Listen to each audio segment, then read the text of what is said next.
Survival horror games are scary, but do you know what's absolutely terrifying? Scope creep. Especially when you're the only one making the whole game on your own. My name's Scott. I'm making a 3D horror game in RPG Maker entirely on my own. And in this video I want to talk about how I'm managing scope creep, because if I didn't, this game would either never be finished or it would drive me insane first. As a solo developer, scope isn't just a project management term, it's my lifeline. It determines whether or not the game will even be finished, let alone make something playable, if it ends up as another abandoned prototype on my hard drive. I've started and stopped more projects than I care to admit, and each time I'm thinking, I should just add one more feature, and every time I did, the finish line moved further away. The first thing I did is I wanted to choose a setting for the game, and every decision will branch from that. Every mechanic, every asset, every sound will have to serve that core feeling. If it doesn't, it won't belong in the game. The setting I've chosen is an Arctic research bunker. The reason I've chosen this setting is because I believe a lot of the visuals will be fairly simple for me to make with the colour scheme, and that it will suit the low poly art style that I'm able to achieve with a 3D plugin on RPG Maker. So I'm starting simple. I start with a few simple rooms, an enemy, a flashlight, and that's it. No items, no keys, no crafting, no 12-page lore document. Just a dark room and something that wants to find you. Once I figure that out, then I'll allow myself to add the layers. I had a feature list that included survival mechanics based on the temperature of the environment, procedurally generated areas, and branching narratives. I cut all of that. All gone. If I can't finish it in a few weeks, and it doesn't directly contribute to the tension of the game, it's not worth it.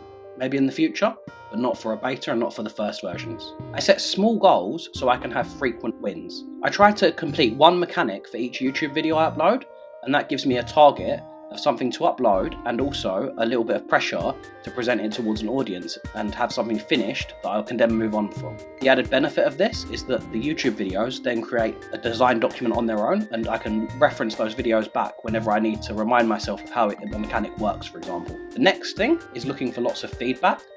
So by sharing these videos online, I'm forcing myself to get feedback from a public. Even if the project is rough around the edges to start with, the feedback will help me develop which aspects are actually resonating with people, and helps me to cut the stuff that's not doing particularly well. So for example, the lighting video I made recently didn't get as many views as the monster. So I will focus more on the monster and a bit less on that lighting stuff to start off with. Managing scope as a solo dev isn't about thinking small, it's about being smart. Building the horror one room at a time to get the atmosphere right. Now the next thing I want to talk about is how I've planned out the whole game in advance.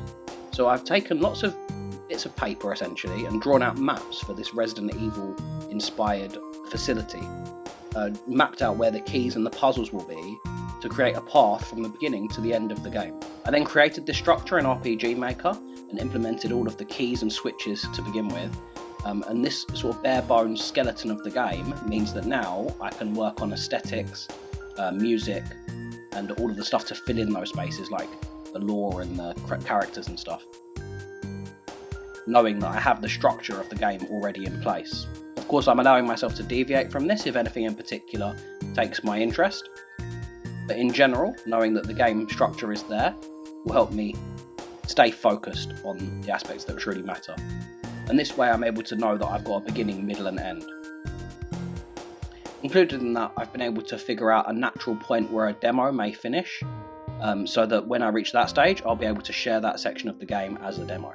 Thanks for watching today. If you're a solo dev working on your own game, or just curious about how I'm doing this myself, then please hit the like button, leave us a comment and subscribe for more info, more devlogs, and follow the process. I've also made a Patreon if you are particularly interested in what I'm doing here and you want to support me in making the game. That's the best place to join. And in the meantime, I will also have more sound font remixes, all that kind of stuff to share on the content on the channel. Thank you very much, and goodbye.